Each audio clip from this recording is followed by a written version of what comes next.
Black Circle family, welcome back to another episode, and I'm very pleased to introduce you to Tokunbo Koiki. Hi. Hey. So we was having a little bit of a chit chat off camera, and he was kind of telling me like your passions and like your story. But if you want to just say like who you are, what brought you here to the sofa today?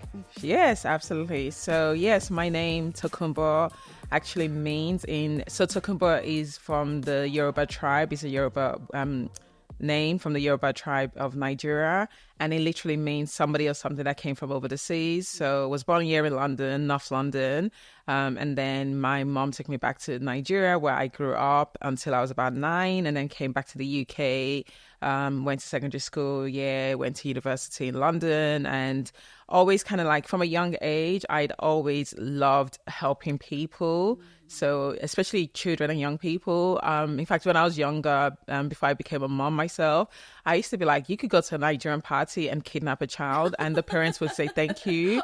Because I would be that, like, I would go gather all the kids and so I remember when I was in secondary school, like 10, 11, when you go see the guidance counselor and they're like, what are you thinking about doing? So at that time, I wanted to be a psychiatrist. Mm-hmm. And I remember she said to me, well, you've not chosen the right science pathway. So because you need to be a medical doctor before you can be a psychiatrist. So my teenage brain just kind of decided, okay, what are the other options? Oh, psychologist kind of rhymes with psychiatrist. It absolutely doesn't. But hey, I was 15.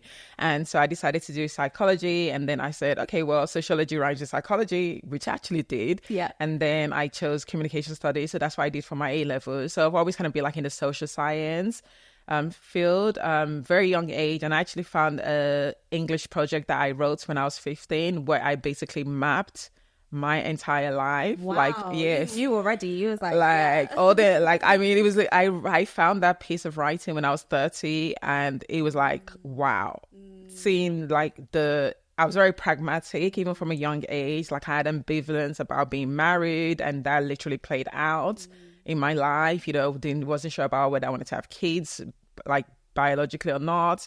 There was just so many things. I wanted to live in America, which I did. So it was like, okay, 15-year-old. Deep thought. I really did. I I literally did. And that was when I really, like, finding that piece of writing really just on back to me the importance of the power of the tongue and being very specific and being intentional about how you want to live your life. So since that kind of light bulb moment, and my life has always been very much about like, what do I want for myself in this moment? Like I do, when I was younger, I used to have like a 5-year plan. And then over the last decade, I kind of like reverted back, especially since COVID and everything has happened, to being more like, okay, I know this is where I'm heading and like this is the direction I want to go, but today, like I might not get there in that same way. So today, for example, the journey plan and how I actually got to this so far. So learning in life to just be flexible with the journey, and sometimes just taking time to be like, actually, does the destination make sense for me anymore? And just being like, okay, maybe where I thought I wanted to go isn't where I wanted to be. So for example, when I was 15, I wanted to be a social worker, but it took me another 15 years to actually get to that point. And by the time I got to that point, I didn't want to be a social worker anymore. Right. But I still kind of deep in and out of social work. So it's kind of like, I just very much somebody who goes with the flow sometimes, and sometimes it's very like liberating. Other times it's like, I was saying to a friend yesterday, sometimes I wish my life would be easier if I was that person who I wanted to be a social worker and that's all I did. Yeah, right. And you touched on something and you said about, having a 5-year plan. What would you say the importance of having a plan? I know it's good that you have a balance and go with the flow, but what would you attribute like having a plan in place?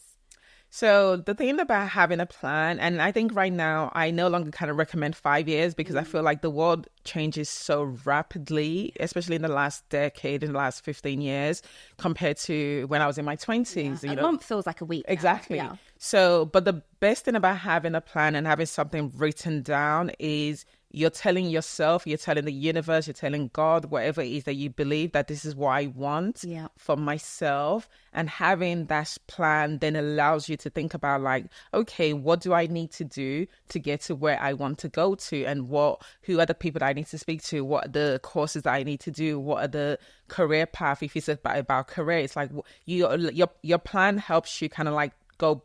Having a plan is kind of like going backwards. So you're this is where I want to get to, but to get there, I need to do X, Y, and Z. And so for me, like no matter what stage I am in life, I always, sometimes my plan is not very like for the last 5 years, I've been telling everybody I'm living in the UK, and they're like, where are you going? I was like, I don't know. I didn't go. Like now I'm like, okay, I know where I want to go. Do I still know how I'm going to get there? No, but I now have a date for when I'm leaving, because again, but then me having saying that for so long meant that everything has been conspiring to get me to that point where I will get to where I want to go to. And you hold yourself accountable, don't you, when you do that? Yeah. And it's kind of good to see something tangible.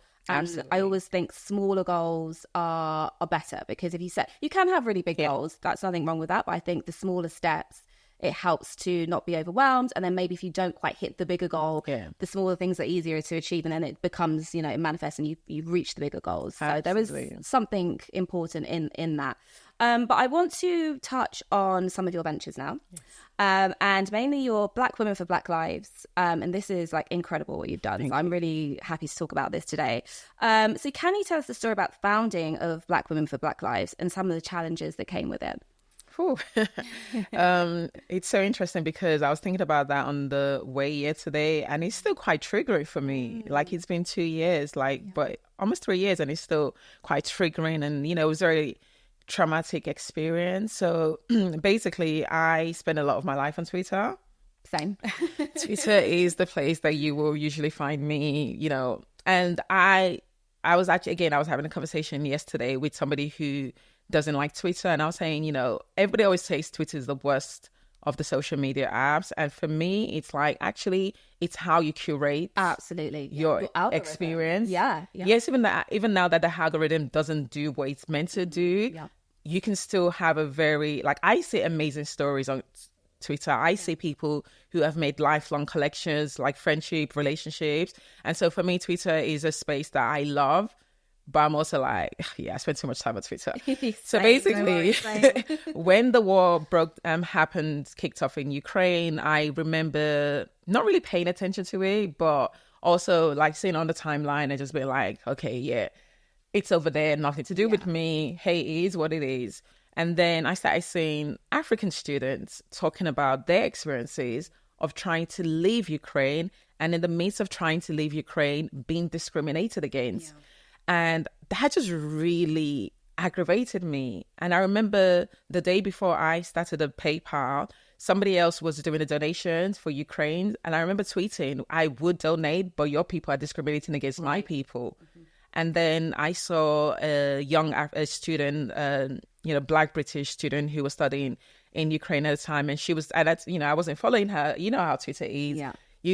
People's tweets who you're not even following comes on your timeline, and you're just like, it's gone viral. There's a thread. You go into it. You're like, okay, what's this about? So, her name was Corinne Sky, and she was documenting her experiences. At the same time, she was crowdfunding for other students to help them leave Ukraine, the cities in Ukraine. So I reached out to her on the timeline and I said, hey, do you have a PayPal or a GoFundMe that I can, donate to?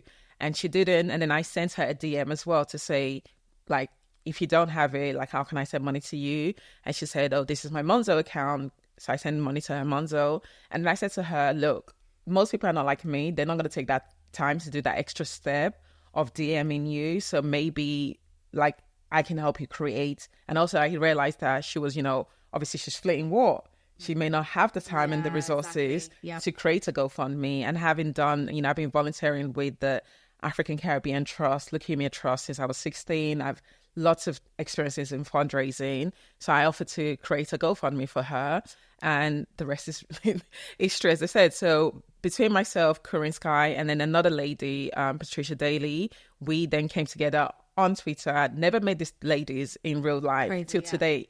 Everything that we did was all on social media and then offline on phones. And we just basically coordinated a system where we were sending, the money was coming to me. I was then sending it to Corinne, and then Corinne was sending it to the other students.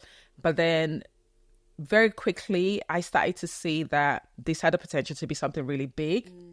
But I also saw that other people were using this as an opportunity to capitalize and really scam people, which is just human nature. Yeah, it's human nature, but it's fascinating that in the time of great need, you can still find time to scam. Yeah. Or you can still find time to be racist, and I'm sure we'll get on to that. Right. It's I mean, that period of time for me was, I saw the best, the worst of humanity also, and I also saw the best of humanity, because I had people who donated from all over the world. I had students, young students in American schools, who were so outraged by what they were saying that they were like, we've done a little, the cookie sales, and we want to send the money for you to give to the students in Ukraine, the Black students. So it was an interesting time. But so I am, based on my entrepreneurial background, I very quickly said to the ladies, we need to distinguish ourselves from the other volunteers who are doing this work. And the best way we can do that is to legitimize ourselves by creating a name for the organization and actually operating as an organization. So we brainstormed together, we came up with a name, Black Women for Black Lives, because once initially started with the three of us, but then based on like me reaching out to people in my network and people on social media, we went from a team of 3 to a team of 8. And we were all Black women from all over the world. So the name was just like so apt. And and then, I remember it was like I think the Monday. So I started the PayPal and GoFundMe on Saturday. And then by Monday, I was like, we need to like come up with a name. And then I reached out to a friend of mine, Alexander Pemberton, who has a domain hosting website. And I was like, we're going to need a website. We're going to need a logo. And it's like, do you have a name? I said, no. I'm literally sending him a voice note at like 6 o'clock in the morning to be like, be on standby. We're going to get all of that to you. And once we had the name, sent it to him. He came back with some logos, and then it was like created a quick process. Created a 1-page website. And what that meant was we stood out from the other people. And then when the media were like looking for people to tell the stories and people to bring on, it was easy for them to find us. And then also like, I remember Akala, for example, he posted on his Instagram, and people were like, and he was like, hey, who are the organizations that people should be sending money to? And everybody was tagging Black Women for Black Lives. And so for me, that was the importance of, as an activist, being able to also, as an entrepreneur, being able to combine my activism and my hatred of injustice with actually what works as an entrepreneur. Yes, amazing. And I need to take the time out and say that you guys raised a really impressive £326,000, which is incredible. And again, what was the kind of the space in which you raised those funds? So we raised £40,000 in the first weekend. Brilliant. Yeah. And then it was just like, we raised that £300,000 over a period of, I would say, 4 weeks. I mean, it's the interesting thing for me is like, it sounds impressive to say and it was impressive. It really was. Yeah.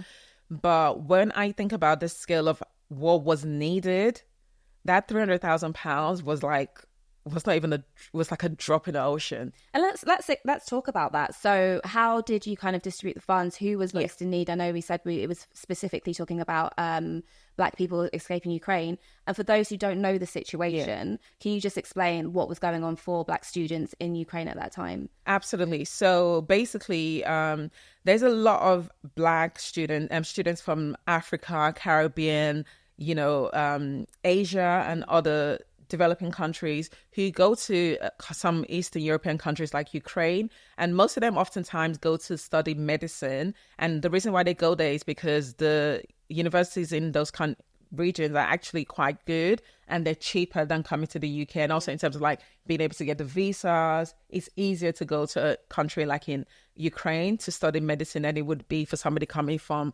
Nigeria to come to the UK to study medicine.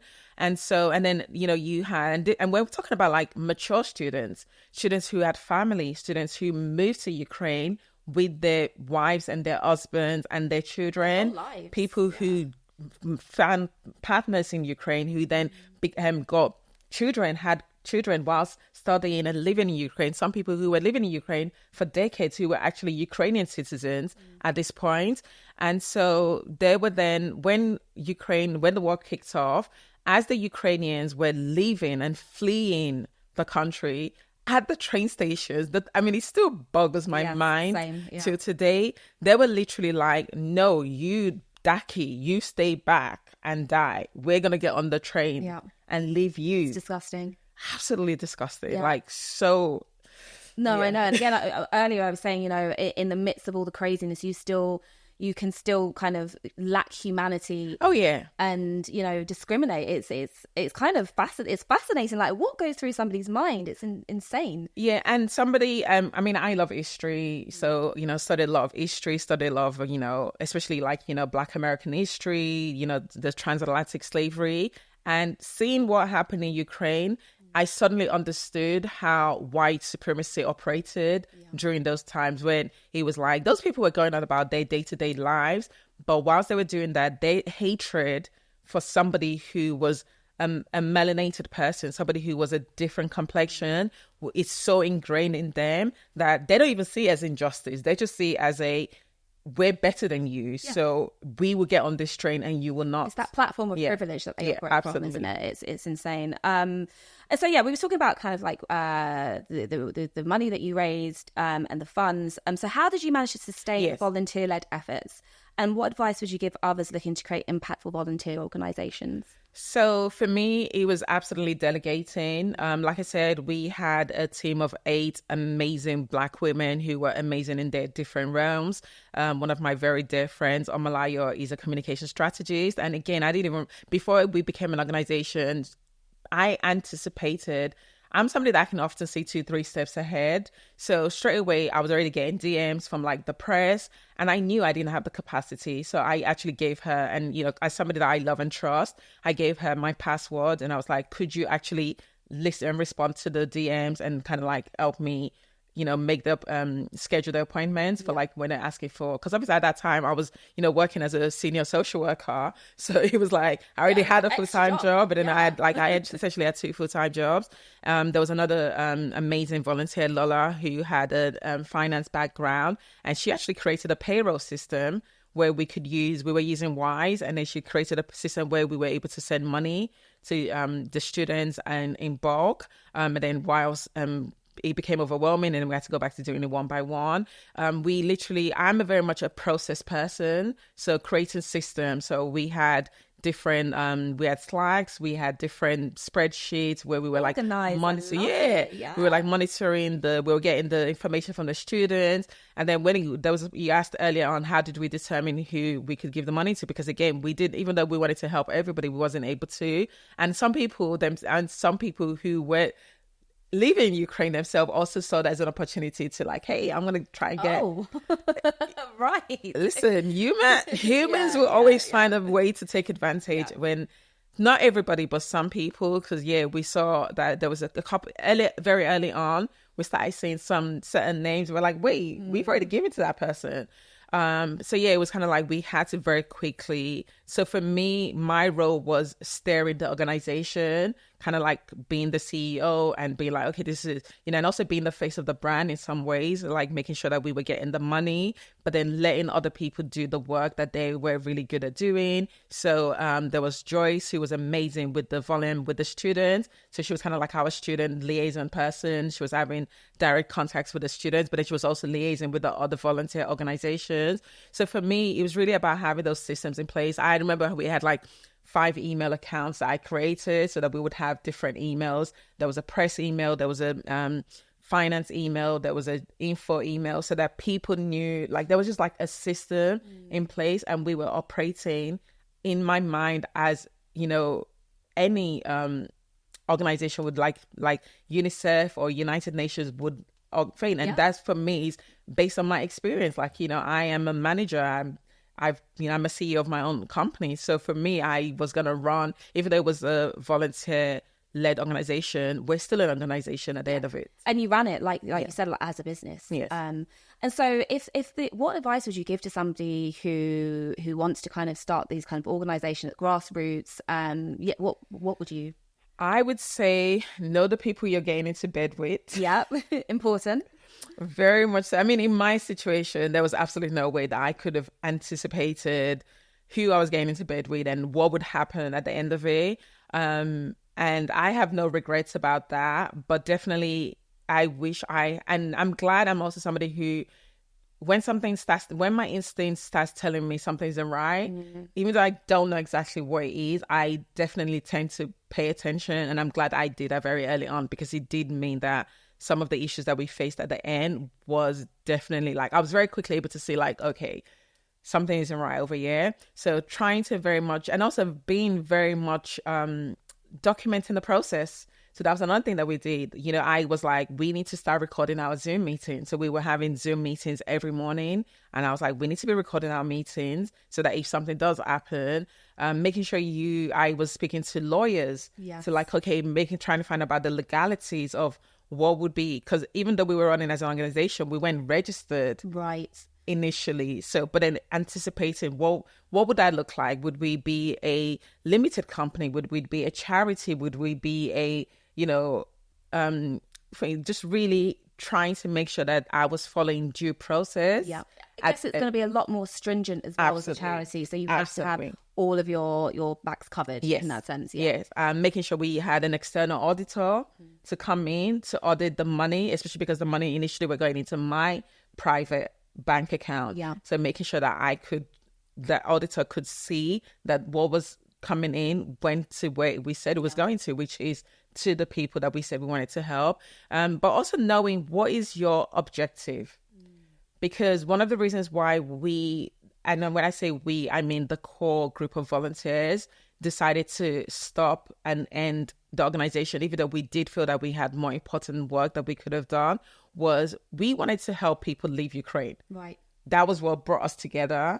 And when we got to a point where we did help over 5,000 people leave Ukraine, that objective was met. And so if we had been able to go ahead, it would have been like we would have had to find a new objective for why we would exist. And I know it's kind of faded out of the news cycle now with Ukraine, but what's kind of the state of people are there quite a few people left, or what's the state of it now?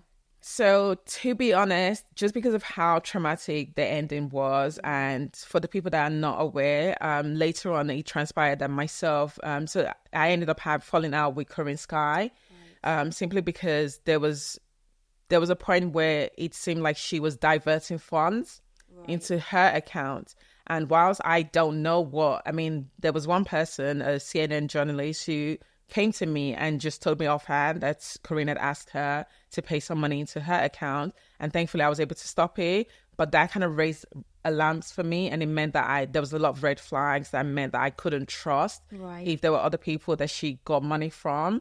And so it became a thing where we weren't able to work together. And then Corinne then went to my then employer and actually wrote a malicious email to them that got me fired. So bad blood. It was a lot of, so it ended it was a very traumatic moment for me. And after that, I kind of just switched off. Like, I was like, I do not want to get involved with anything to do with the Black students in Ukraine. Like, I felt like I set out to help. And in doing so, I lost my livelihood.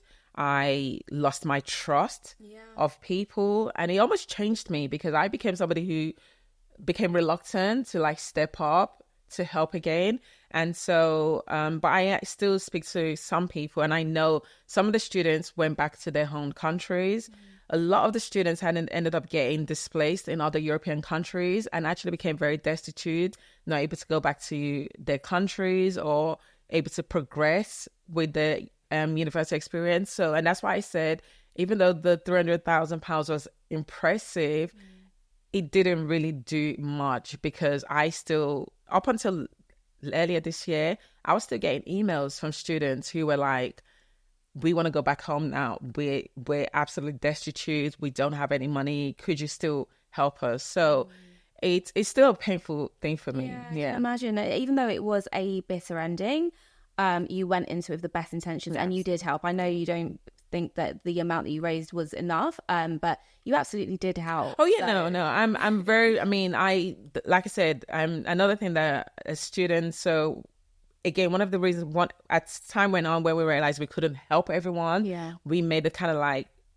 pragmatic decision to only help students who had families, who had young children, and they would actually have to send us proof that they had families before we would send the funds to them. And I remember there was a guy who sent us an email, and at the time his wife was pregnant. And I remember the email being like, I absolutely don't know what to do. I don't even know if she should carry on with the pregnancy. Oh, God. And then he then sent me a picture of his newborn son. Oh, So for me, I know that we helped, but I'm sure you can, even in my voice, I'm like, it's very emotional for me because as much as we helped, it was tinged by the way the organization ended, the fact that I got fired. And like I said, I got burnt out after that. Like for that, 2020 was like, hellscape. 2022 was probably the worst year of my entire life. That is intense. That's really difficult to hear. But like I said, you did make a difference. So that's the thing that I hope you take away from, you know. So we're going to change gears a little bit because, like I said, you've had many ventures. Yes. Food being one of them. Yes. So let's talk about that. So talk us through, it's London Food Week and Africa Food Week. London African Food Week. Yes. So what inspired you to start that? Okay, so before I can talk about London African Food Week, I kind of have to go back to Tokunbo's Kitchen. Yes, which is what I call accidental business, because I literally had no ambitions of being a food entrepreneur or a restaurateur. I used to say I was a fussy eater, but then my friend, when I went on holiday a couple of years ago, and she was like, "You're not a fussy eater, you have a sophisticated palate." And I was like, yeah, that actually makes sense. So I love food, but there's a level of food, like your food has to be amazing for me to like. Michelin star amazing? Not necessarily Michelin star, because it needs to be tasty. Flavoursome. It needs to be flavoursome. Like I grew up in Lagos, and you know my taste bud was shaped by suya, amazing street food, amazing rich, you know, vegetarian dishes, food that like healthy food, fresh, but also the communal experience of eating together. So for me, food is a vehicle that I use to bring people together. So growing up, you know, I was somebody who my mom forced me to cook when I was 12. And I always remember that age because she was like, I started cooking for my family when I was 8. So you're already 4 years behind. Oh, wow. So growing up, I assumed especially African child learned to cook. Yeah. Until I started going to other people's homes. And then I was like, oh, okay. It's not everybody. Not everybody knows how to cook. Yeah. And even the ones that say they know how to cook, I was like, And then I was living in Washington, D.C. in 2013. And during that time, food was really like the focal point of my experience there. I remember the very first week, it was African Cup of Nations. One of my very best friend who's now getting married, and I'm going to her wedding next week in Lagos, met her in DC, and we went to a Ghanaian restaurant to watch the African Cup of Nations, and that was kind of like our hangout point. We were going to brunch at 4 a.m. So, and every time I was homesick, I would invite my friends over, cook for them. And so that was the moment when my attitude to food changed, and it became a thing where I realized that food was like a love language for me. Like I love feeding people. I love feeding people more than I actually love cooking. Right. What is that? Is it because you see like you've made something and it's the process of seeing the joy that people get from it? Right. Absolutely. I remember one friend coming over and he was hungry, and I was usually like, I have nothing. I just have plantain and I can fry some eggs. And Nigerian egg, we don't just fry plain egg. We put something in the egg. Yeah. So whether it's sardine, corned beef, thing. And I remember sitting down, watching him devour this food, which to me is like the most basic dish that I can ever make for you. And he devoured it like I just prepared a 3-course Michelin star meal for him. And that was like a light bulb moment for me, because I was like, oh, okay, my food can make you this happy. Yeah. I was like, okay, let's go. And so, yes. And then when I came back to London, and then, you know, I had a midlife crisis in my mid-30s. I was like, you know, got divorced. I was like, left the country, came back, left the country again, came back. I was like, I'm not satisfied with social work. And then I resigned from work, and I was like, I don't know what I want to do with my life. And then one summer I went to a garden party, queued up for 2 hours waiting for jerk chicken. And I thought, this is ridiculous. Yeah. In Lagos, street food, at the most you wait is 10, 15 minutes. So little did I know that actually there's so much more that's happened before that. Yeah. And I was like, I can do this. I went home and I Googled how to start a street food business. And then 6 weeks later, I was then trading at South Bank at the Africa Utopia Festival in September 2015. And that was just like a domino experience, because from that, I then got invited to New York in 2017. And now again, I was October 2017 to be part of the New York African Restaurant Week. But before that, in 2016, I'd gone to Senegal and fell in love with Senegalese food. Yeah. And as a Nigerian, this is hard for me to say, but I was like, oh, okay, like, wow. So there's another West African country that actually cooks amazing food as well. And I remember coming back and saying to a friend, why did I have to go all the way to Senegal to have amazing Senegalese food? Wouldn't it be great to be able to have that experience in London? And so that was like the seed that then grew to London African Food Week. And so when I went to New York, I thought that it was something that maybe we could collaborate with those organizers and bring New York African Restaurant Week to London, but realized that wasn't going to be a tangible experience. And then in 2019, finally decided, okay, do you know what?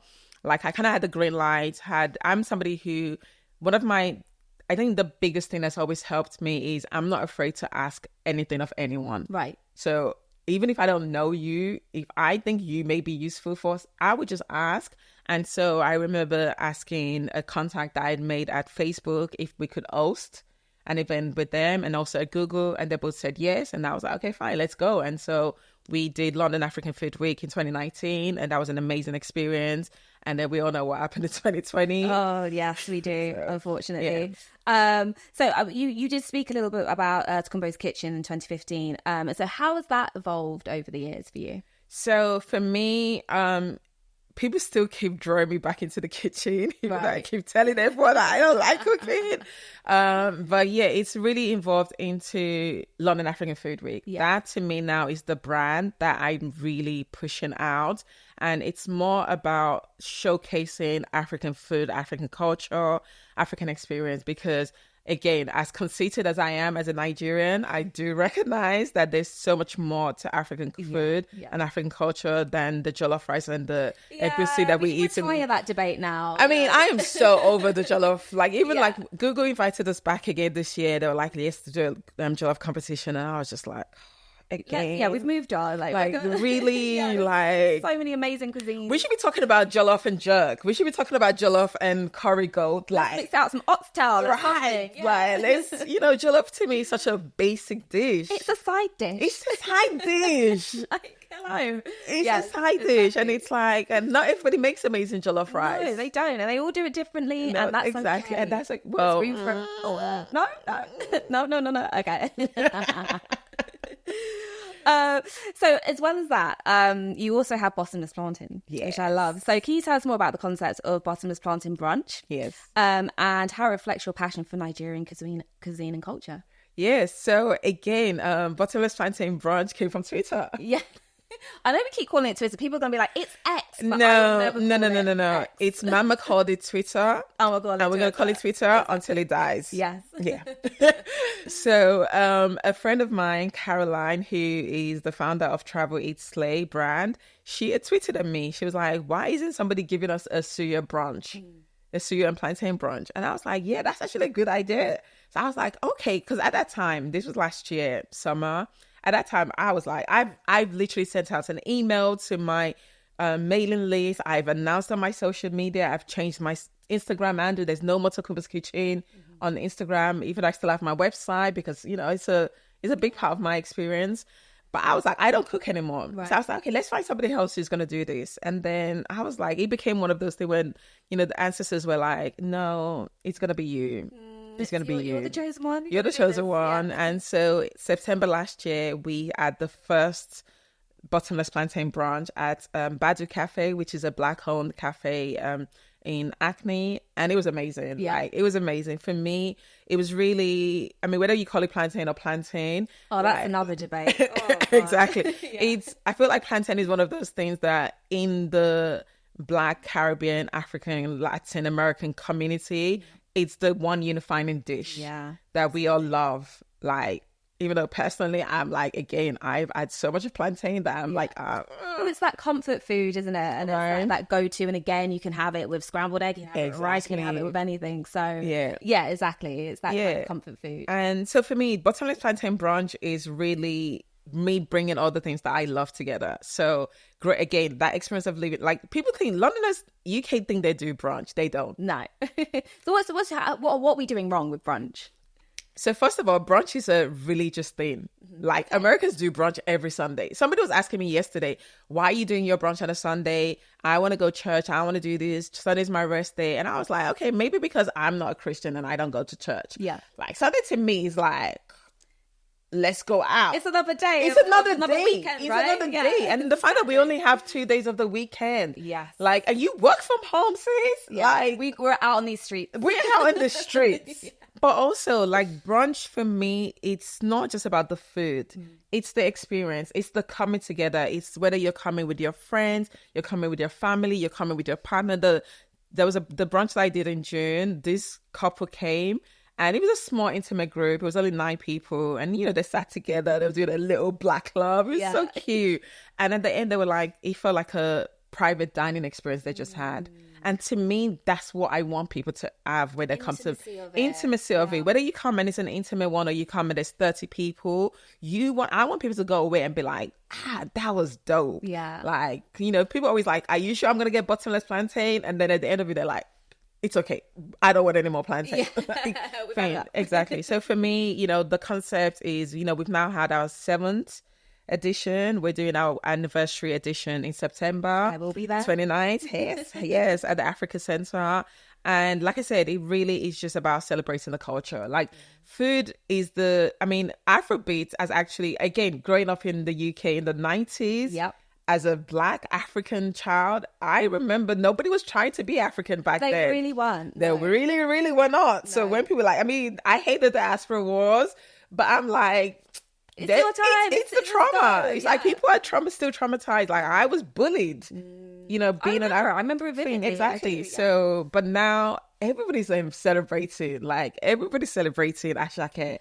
But I love that though. I love that too. I love the progression. And I think, again, like having the internet, you know, and just sharing knowledge and be able to kind of connect with each other across the diaspora has been so fundamental in building that. Absolutely. Yeah, and that's why, you know, somebody tweeted recently, they were like, allow these diaspora wars. Like just find an opportunity where we can bring all the foods, bring me the oxtail, the jollof rice, that's what way. Exactly. So for me, you know, the Bottomless brunch as a concept, as a brand is really just about, let's celebrate us. Yeah, and let's just, you know, understand that we have so much to give to this world. And we don't have to, like on my email signature, I have a proverb there that says, until the lion learns to read and write, the story will always glorify the hunter.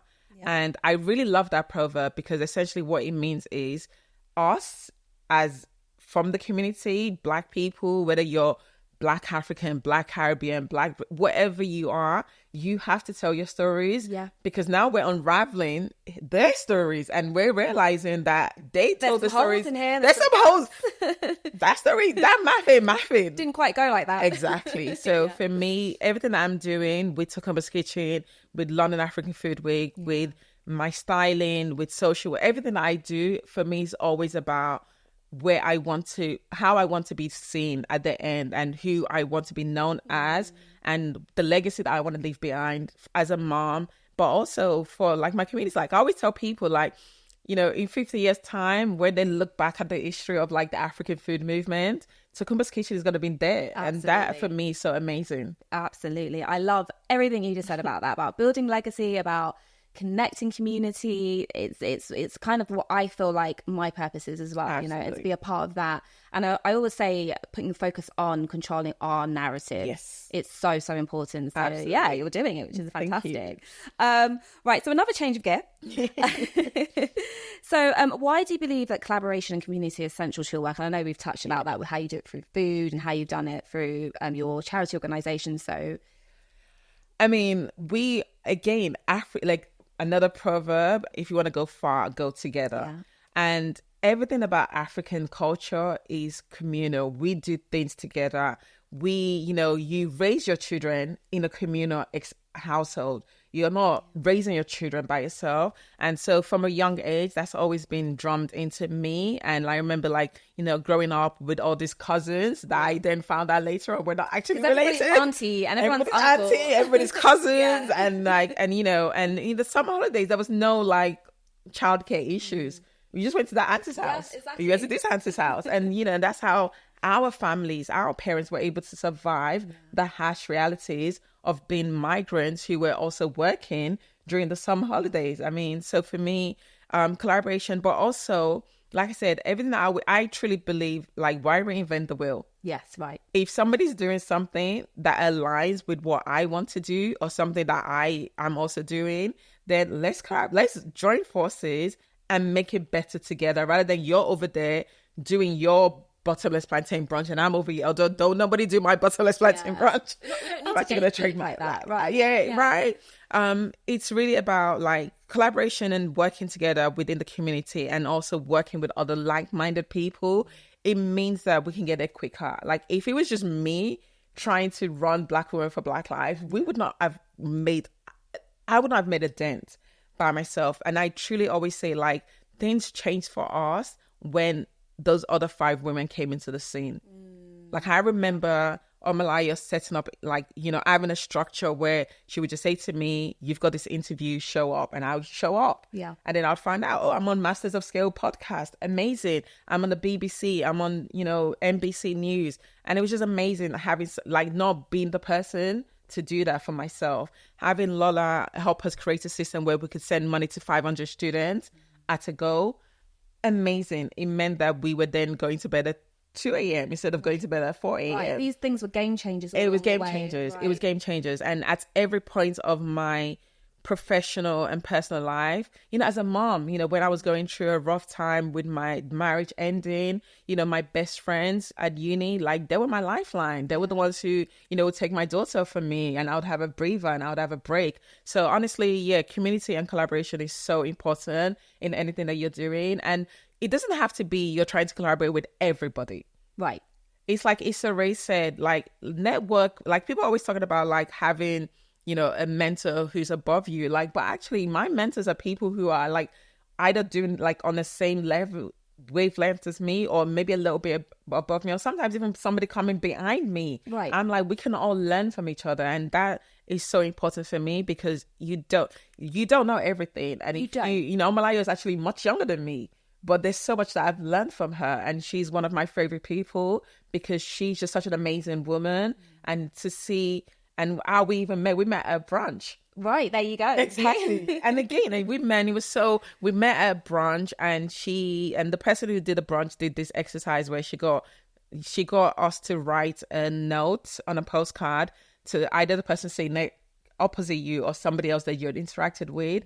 And interestingly, I hadn't had direct interaction to Omalayo, but she wrote me this beautiful note that just basically, I was like, have we met before? It's the energy. It was the energy. Right. And from that, we've now become sisters. Yeah. We've worked together. We've done amazing things together. We're going to continue doing amazing things together. And all that came from her introducing herself at a brunch. And so, yeah, it's like, honestly, you never know where you're going to find the people who are going to help you get to that next level. And that to me, you know, my other friend Alex, who yesterday I was actually at the Africa Center getting drunk on some Caribbean rum. African Center is a wonderful venue. It's such an amazing, it's literally my favorite place. I wish it was closer to home because it's literally my home away from home right now. But yeah, so Alex, when I met Alex through somebody else when I started London African Food Week in 2019. And Alex was just such an amazing person who, you know, he gave so much of himself, like, to help. And I had to be like, guy, like, come, like, let's have a meeting. I'm going to find out more about you. It's now one of my closest friends. And Alex has always been like, I want to do a rum tasting experience. I want to do I want to share the Caribbean rums and all the amazing rums that we have I keep saying to him, do it. Yeah. So from the first brunch, he did a little taster. And then he's like, no, I want to do a rum tasting experience. And so yesterday with Sam and Joe, who at the bar run the bar at the Africa Center, and they make homemade rum. Oh, we had coffee rum, we had coconut rum, we had hibiscus rum, and everything except the coffee.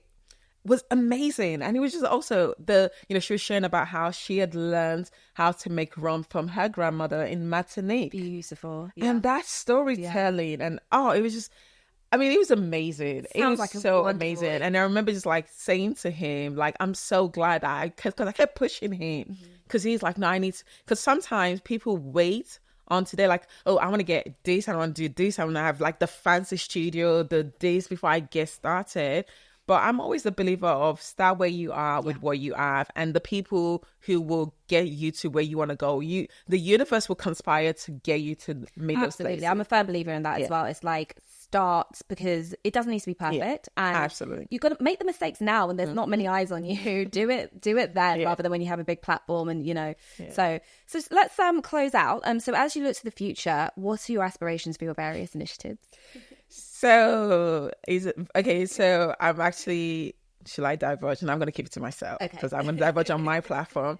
But for me, the future essentially is it's kind of like my bougie rich auntie era. I love that. Yes.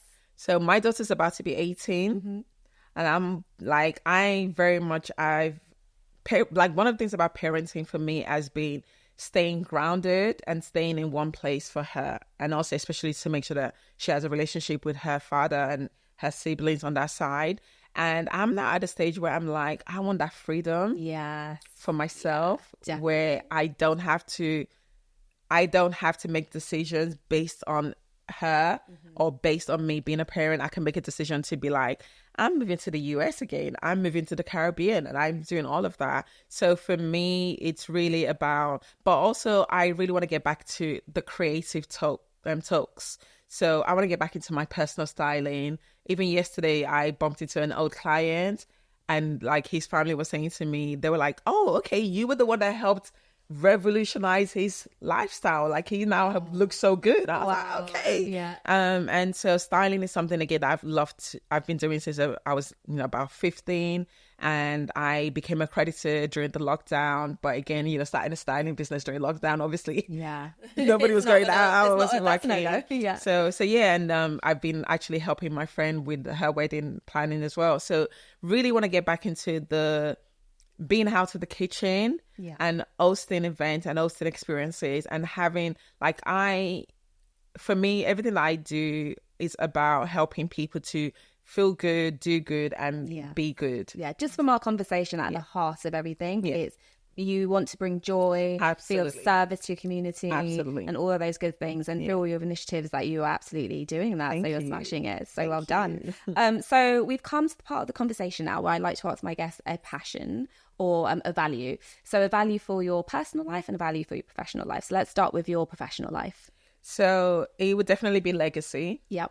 And the reason for that is I, as a mom, and not even just as a mom, as a daughter, my mom is the reason that I am the woman that I am today. My mom was an amazing entrepreneur. I lost my dad when I was 6 months. I was the last of 4 children that she had. And my mom made sure that I didn't even realize how difficult my childhood must have been for her until I became an adult. And so she gave me the tools that I've now been able to give my daughter, who's now got a part-time job where she's excelling and she's doing amazing. She's just finished her first year of A-levels. And it's really everything I do, like I said earlier, is what's the story that I want to leave behind? Yeah. When I die, I want people to be like, Tokunbo, she died living. She had impact, not just in this place, she had impact there. She was just a trailblazer. And so definitely for me, legacy is like my North Star that drives me and pushes me in everything that I do. Yeah. And in terms of my personal value, it would definitely be community. Like, I truly, truly think that we're not meant to do life alone. No. And when I say we're not meant to do life alone, I don't even mean like being in a partnership, like whether you're a love partnership. I meant that you're not meant to do life alone. You're meant to have other people to carry you. And sometimes you're the one carrying other people. And again, one of my favorite from a young Iyanla Vanzant, before she became problematic, there was a quote I found in her book which said, people come into your life for a reason, season, or lifetime. Yes. And learning that from a young age has made it easier for me when the friendship that I thought were going to be a lifetime friendship suddenly end with no explanation. But then I'm like, but that woman did such an amazing thing for me during that period. Like one of my friends during lockdown, I remember just when we were speaking and I was complaining about, at the time it was myself and my daughter, my stepdaughter, and we only had one laptop. And the next day, Amazon delivered a Google Chromebook for my daughter that she'd bought for us. Beautiful. And even though I'm no longer friends with her, that you don't forget the good I deeds. don't forget that. And I don't forget that she was a vital part of my community at the time when I needed it, and I was that for her as well. Because the other thing people don't understand is community is about showing up for people the same way you want people to show up for you. And it's not always about, like I always tell people, I do good because I can, not because I'm expecting good to come out of it. Yeah. That's a gracious way to look at it. That's beautiful words to end on. So legacy and community. Tokunbo, thank you so much. It's been really, really great having you here. If people want to follow your journey, how can they find you? So the best way to come and find me is on my website. So that is tokunbokoiki.com. I'm actually going to be starting a new venture, which is going to be about my future life and what I'm aspiring to do. And I'm going to be, carrying people along through my vlog. I also have a twice weekly newsletter that I send out. It's called the Tokunbo Chronicles. I did have a podcast that's on hiatus, but and also if you can find me on Twitter, I don't tell out my Twitter handle because but I'm easy to find. You're there. If you really want to find me, you'll find me on Twitter. And come along and send me a message. I really love to be in community with other people. So fantastic. Thank you so much. And guys, thank you again for joining us. And if you want to follow the Black Circle journey, we are on Spotify, we're on YouTube, and we are on Instagram as the Black Circle podcast. Thank you.